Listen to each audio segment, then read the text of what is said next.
செல்ல பிள்ளையே, நீ கவலைப்படாதே. உன் அப்பன் முருகன் நான் இருக்கிறேன்.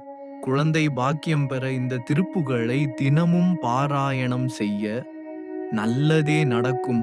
ஓம் சரவண பவ. செகமாயை யுற்று என் அகவாழ்வில் வைத்த திருமாது கெற்பம் உடல் ஊறி தெசமாத முற்றி வடிவாய் நிலத்தில் திறமாய் அளித்த பொருளாகி மக அவாவின் உச்சி விழி ஆனனத்தில் மலைநேர் புயத்தில் உறவாடி மடிமீதடுத்து விளையாடி நித்த மணிவாயின் முத்தி தரவேணும்.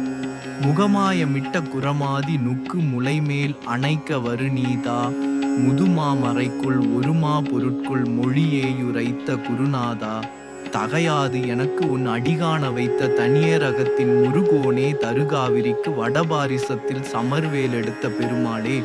இந்த திருப்புகழின் விளக்கம் இந்த உலக மாயையில் சிக்குண்டு எனது இல்லற வாழ்வில் எனக்கு கிட்டிய அழகிய மனைவியின் கருவில் உருவாகி அவளது உடலில் ஊறி 10 மாதம் கற்பத்தில் வளர்ந்து நல்ல வடிவோடு கூடி பூமியில் நன்கு தோன்றிய குழந்தை செல்வமாக நீ எங்களுக்கு பிறந்து குழந்தை பாசத்தினால் நான் உன்னை உச்சி மோந்து விழியோடு விழி வைத்து முகத்தோடு முகம் சேர்த்து எனது மலை போன்ற தோள்களில் நீ தழுவி உறவாடி என் மடித்தளத்தில் அமர்ந்து குழந்தையாக விளையாடி நாள்தோறும் உன் மணி வாயினால் முத்தம் தந்தருள வேண்டும்.